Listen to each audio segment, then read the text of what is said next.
In today's Leeds news, new kit updates, local authority backs Elland Road, change to Premier League cameramen, Bundesliga winger linked, Betis Joseph interest, Jamie Vardy link explained, and no award winners for Leeds.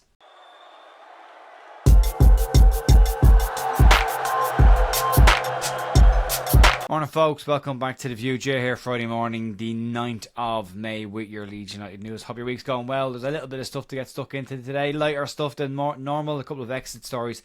But just a really quick reminder, the Leeds Legends 11 play the Borough Legends this Saturday, the 10th of May in the Carlisle grounds in Bray, County Wicklow, Ireland. If you want to get along to that game, you can do so. It's really simple. They are now accepting tickets at the door, so if you want to go, you can just pay at the gate going into the game. The gates open at 2:30 if you're interested in going to that. I'll be there myself. Hope to see a few people there, but we'll start off today with the new season, new kits stories that tend to start floating around this time. And Leeds have had a very successful commercial year off the field with their kit sales over the last season, and the yellow kit this year booked the rumour that yellow shirts don't sell, being one of, if not Leeds' most successful shirt ever sold. The new season will bring new kits across the board, as well as a likely new shirt sponsor from a commercial deal perspective for Leeds.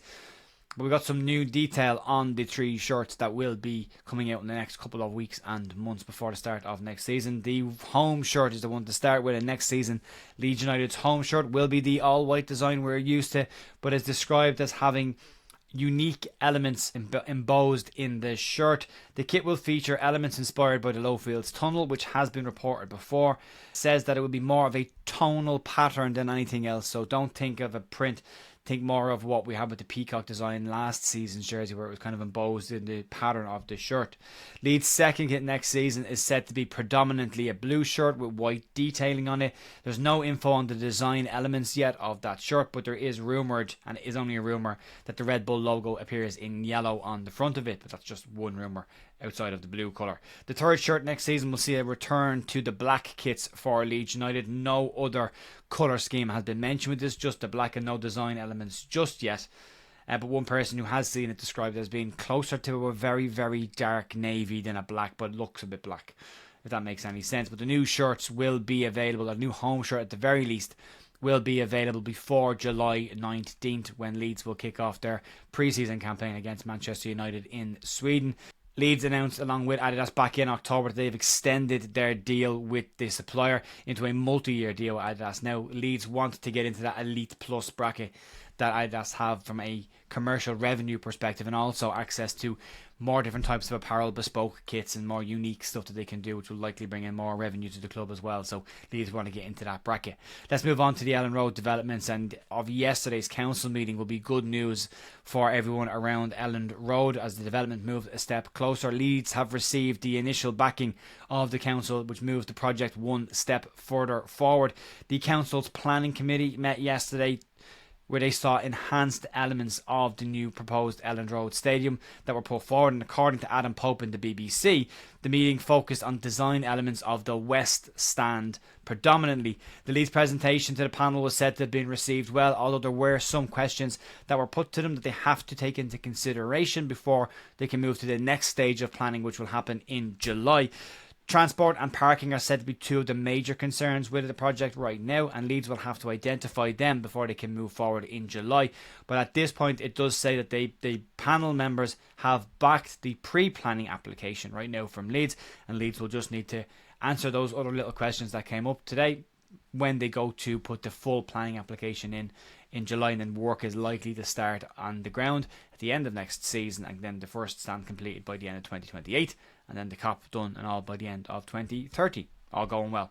Let's move on to a story that came out around changes to Premier League broadcasting next season. A small and slightly strange one that's popped up today, but a change to the broadcasting style for next season for both TV and radio broadcasters will come into effect. The Premier League cameramen will now be allowed onto the pitch to film celebrations when goals are scored. From next season on, cameramen will be permitted to step onto the park, similar to what they do at the end of a game, but they will now be allowed to do that during big moments like goal celebrations to bring viewers closer to the action, is what they say. This is seen as a move to enhance the viewing experience more next season. In addition to this, new approach from filming from a cameraman perspective. There's also changes to the commentary permissions, and commentators and pundits are expected to be allowed to film their own reactions to certain key moments during games in the press box next season. Most press boxes have a no celebration rule, so we'll have to see what happens with that one. And but that report comes from the Mail and the Mirror. So some already do this, specifically with Sky, but now they can all do it and they'll all be permitted to do that. So you may see some more watch-along style content from journalists and more YouTube-y style content from the press box, who don't tend to normally like YouTube content, but we'll see. We'll see. Let's move on. Let's talk about a linked player that's come out today. And according to reports from Foot Mercato, they claim that Leeds United have some level of interest in Borussia Mönchengladbach winger Frank Honorat. The report claims that Leeds are interested despite the player having a bit of an injury hit season last year. Not injury prone, just an injury hit season last year. And he made 16 league appearances for Gladbach last year. Even though he only made 16 appearances last season, he ended up being one of Gladbach's most impactful players last year. And in those 16 games, he clocked up 4 goals and 9 assists. So 13 G&A in 16 games is not a bad return at all. Freiburg and Olympic Nice are both said to have some interest in the player as well, but Leeds are said, according to this report, to be very keen on the player and looking to add him to the squad. A little bit more detail on Honorat. He's a right-footed 28-year-old winger, French player, and this season, as I say, 9 goals and 4 assists in 16 games. Last season, in the 28 games that he played, he clocked up 3 goals and 9 assists as well, so 12 G&A last year. And Foot Mercato on this one say that this is one to watch from a Leeds perspective. They don't tend to say that quite often, if ever, on reports that I've read from Foot Mercato, but they say that this is one to keep an eye on. Leeds obviously don't know the situation around Manor Solomon just yet. There could be some surprise exits from Leeds from a PSR perspective as well, so we just don't know what they're going to do right now. But Honorat, decent player if the injuries are behind him, which towards the back end of this season looked like they were.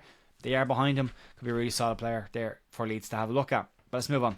And let's look at a potential exit. And last January, there was rumoured interest from Real Betis in Leeds striker Matteo Joseph. That was kind of laughed off by a lot of people as Leeds attempt to deflect criticism around not signing anybody during the January window, but that they rejected a move for one of their players in the last minute of the window. But it appears now, as reports from Spain come out, there is genuine interest from Real Betis in Matteo Joseph, and they are circling the wagons yet again. According to a report from El Chiringuito, they claim that Betis have made contact with Leeds United around a potential move for the Spanish under-21 international. Leeds are said and rumoured that have put a price tag of 12.75 million on Matteo Joseph's head back in January. That's not an indication of what the fee would likely be now, but Leeds are said to be looking at another number 9 this season. Pat Bamford's expected to leave, and there are reports that there are question marks over whether Joe Peru is the right man to lead Leeds attack next season in the Premier League, and there is said to be some interest in him in Holland as well, so there could be all change there as well.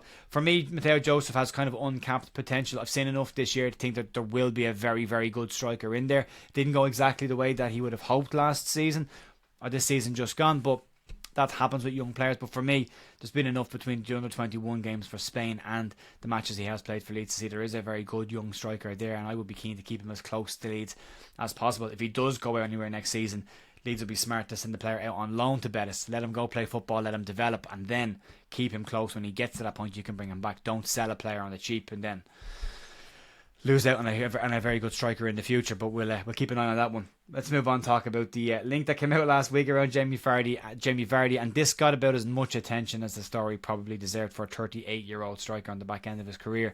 And the Vardy is a free agent this summer and is leaving Leicester City in the next couple of weeks once their season wraps up fully, and he was linked last week with a move to Leeds United. We now know the source of the story and where this has come from, and it appears to be Jamie Vardy's agent who was leaking this story. According to Graham Bailey, Jamie Vardy's agent has been actively approaching clubs with the player and did approach Leeds United for Vardy to get a move to the Yorkshire club, and it was rejected. Graham Bailey said that Vardy's people are working hard and contacted Leeds about a move, but he doesn't believe that Vardy is better than what Leeds United have right now. And although Vardy wants to move to the Premier League next season, Graham Bailey reckons he'll be playing his football in the Championship. So yeah, so very little truth to that rumour outside the fact that it looks like it was started by his agent in order to drum up some interest in the player. And then finally, to finish off today and this week, no award wins last night at the EFL Awards. For Leeds, Daniel Farke and Manor Solomon were both nominated for the Manager of the Month award and Player of the Month award for the final month of the season respectively. And unfortunately, despite the fact that Daniel Farke had a 100% record in the final month of the season, and Manor Solomon had a higher G&A than any other player in the division in the final month of the season, Scott Parker of Burnley and Josh Brownhill of Burnley picked up the Manager and Player of the Month awards. So go figure with that one. It's a final two fingers from the EFL to Leeds United as we say goodbye and head out the back door and leave them alone. And hopefully if we're smart and clever and everything else goes well, we never have to return to this division again. Let's hope that Leeds are successful in doing that next season. We could do it without come back down to this place again. But anyway, folks, that'll be it for me today. There's a question over in the community tab, by the way, around the watch-alongs on Big Up. If you want to see me do some classic matches with some guests, if you want to see us look at the Club World Cup or even the playoffs, I want to kind of keep that ticking over the course of the summer as well. So let me know in the post tabs in the community section if you are interested in anything there. I'd love your feedback on that, folks. That'll be it for me. Talk to you soon.